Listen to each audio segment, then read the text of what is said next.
Welcome. Thank you so much for being here. Please share your name and the type of cuentista that you identify as. My name is Aida Salazar, and I am a verse novelist, a poet, and a writer for children. Thank you.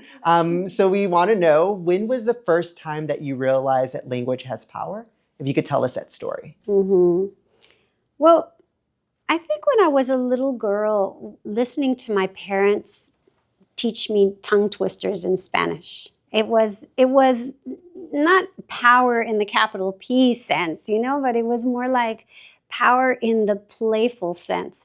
Like, oh, you can manipulate language. Aida da el dado es de Aida. It was just like, oh, you can do that. Like words are more than just communicating one thing, like, oh, tengo hambre, I'm hungry, or I'm this or that. But when language can be played with and manipulated, it was kind of the beginning of that. And then also, words had power through music. Whenever I listened to songs and I would cry because of a song, that emotion that words kind of evoked was something that I still kind of respond to today.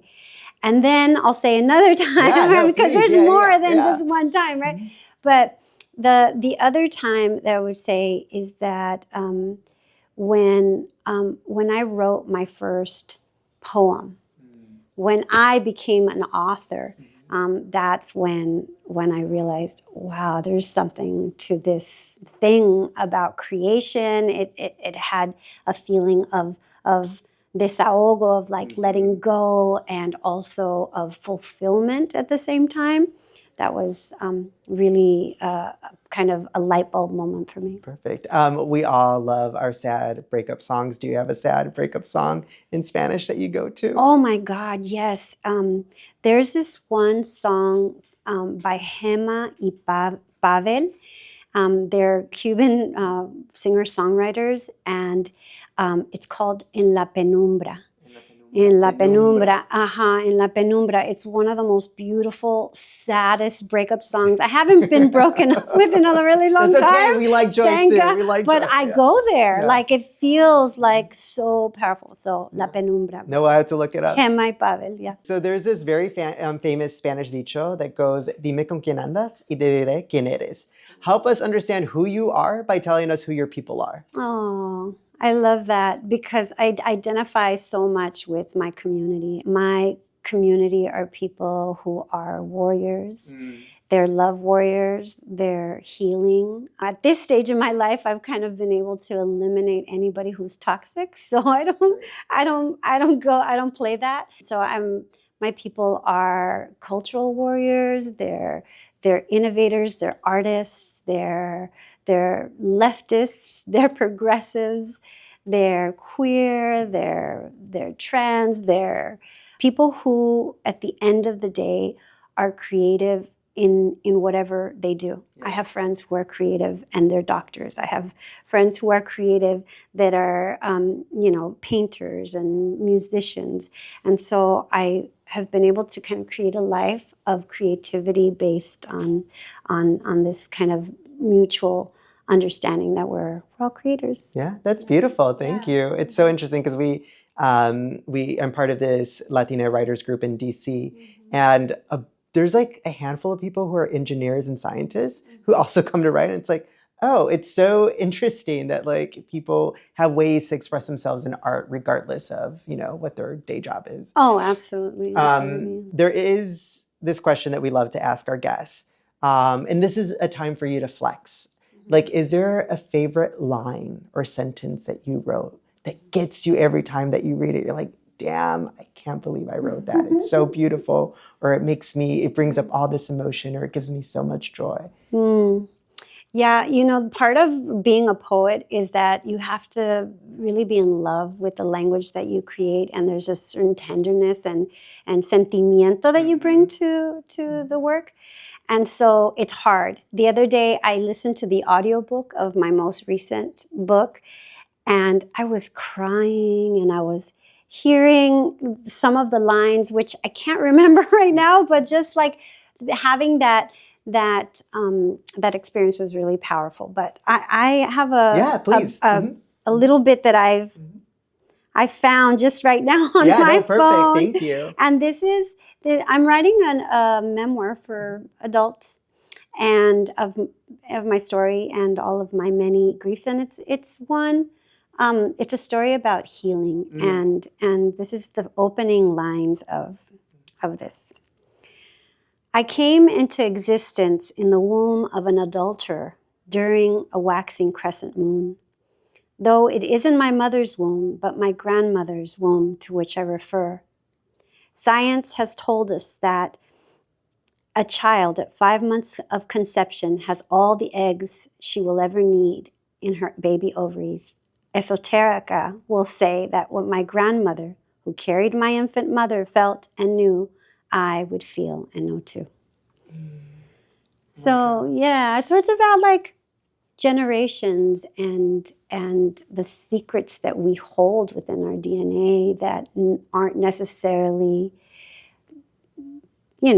viewed as good or bad, but how they inform who you are. It's just life, and it's like kind of stepping away from the binary of like trying to add value to it. It's just what it is. What I love about that too is that it just centers like connectivity. And I didn't. It's so interesting. This interview was meant to happen because I just found out that science, where it's like women, are able like have their eggs, like so like in essence, like you're able to carry your grandchildren, right? Yes. Like, which is like a mind blow, but it just shows that connectivity, and that's what language does too, right? It just helps us connect. You heard it here, folks, first, this opening line. So thank you. We're going to switch gears a little bit and go to our next section that's called Las Rapiditas. So in this section, we're going to ask you 5 questions. Okay. You have to answer the first thing that comes to your mind. Don't overthink. Okay. Don't cheat. Okay. Just answer. No. Okay. Thinking back, what was the first book that got you into your feelings? Lorna D. Cervantes, From the Cables of Genocide, Poems on Love and Hunger. Ooh. What is your favorite word? It could be in Spanish, English, or Spanglish. Or any language. Really. Any language. I really love saudade. It's a beautiful word, but it's also so much about longing and there's just like and love and desire and how would you like nostalgia, but not really. Like how would you try to like explain that to people who aren't familiar? Saudade is longing for something and loving something that it's kind of a non-translatable word, but it's a Portuguese word for longing. Yeah, my boyfriend's Brazilian, and he uses it. Okay, so I kind of have that insight. Yeah, this was really meant to happen. I feel like too. Yeah. And then, what book did you read that you wish you had written? Which book did I read that I wish I had written? Wow. I don't know if I've ever had that feeling, honestly, because I just honor when something is written so well that I just really love it. I just read Ingrid Contreras Rojas' novel, memoir, and that was so beautiful. And not that I wanted to read it, but I just felt like, wow, she really is speaking about all the things that I want to address. So I honor good writing when I read it. Thank you. Last question. What is one of your hot takes or unpopular opinions?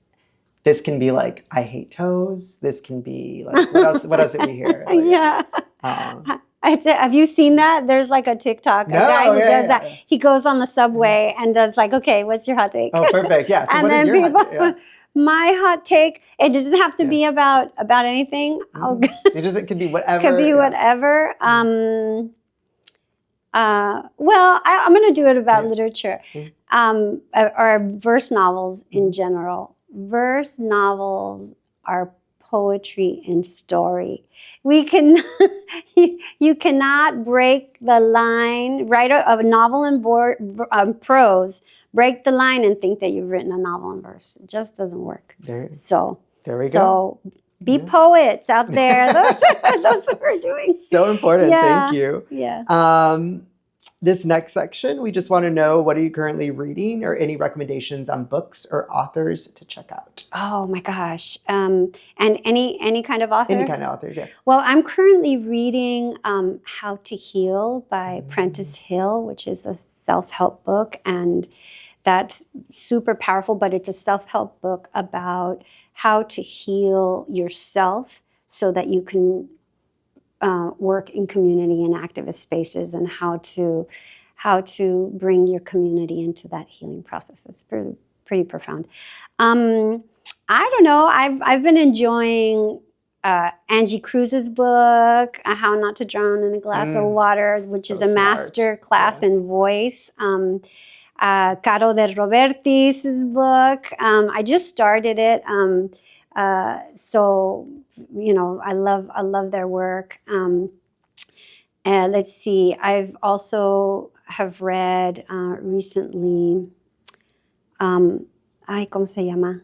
I reread Big Magic by Elizabeth Gilbert, which is really interesting, because I come back to that book in between projects, in between novels, because it reminds me of creativity. It reminds me of essence, of why I'm here and what I want to do. So. And the great thing about picking up a book back up is that you're a different person, each time that you read it. So it's you just pick up stuff that you totally. And I would say also, eat the mouth that feeds you. That is a beautiful book by Caribbean Fragosa, who won a Whiting Award for it. And the book is a collection of short stories. I also loved Gordo by Jaime Jimenez. Jimenez. So yeah, those books I've been reading a lot of adult work, even though I'm No, it's okay. We're all I'm all over the place with my reading. Any plugs for upcoming projects that you're working on, and where can people find you and more of your work? Well, right now I'm working in the baby space, which is really interesting. I've got a series called My Living World series, and it's really sweet. The first book is When Moon Blooms, and it's about how, using Mexican indigenous wisdom, how one connects to nature. And so When Moon Blooms is the first one, and then we have When Water Flows, and that comes out in October, and then the next one comes out next year, and that was When Sun Rises. And When Water Flows is about a non-binary child. The When Moon Blooms is about a mother-daughter, and the When Water Flows is a non-binary child and their grandparent, their yaya, and the last one is father-son, When Sun Rises. That is so beautiful. It's so thoughtful. How long did it take you to come up with that entire concept? One afternoon. No, seriously. This is what healing looks like. Well, you know what? I thought about what I wanted to offer babies. What I wish our Latina, mostly indigenous children have needed, and what the wisdom that I wanted to impart in them. So that's so beautiful. Thank you. And where can we find you and more of your work? Well, you can find me online at symbol at Aida_writes or on my website, aidasalazar.com. Perfect. Our last question. Yes. I hope you appreciate this. So we're on a mission with Los Bookis podcast to change our relationship with the inevitable. So we like to ask our guests this question. It's not meant to be morbid, but you can totally go that way if you want. But let's say that you're tasked with writing your final literary piece of work. And it so happens to be your obituary. Can you read for us what that opening line is? Oh, shoot. Aida Salazar loved, learned, and grew. Perfect. Thank you so much, Aida. I appreciate you doing this. Gracias.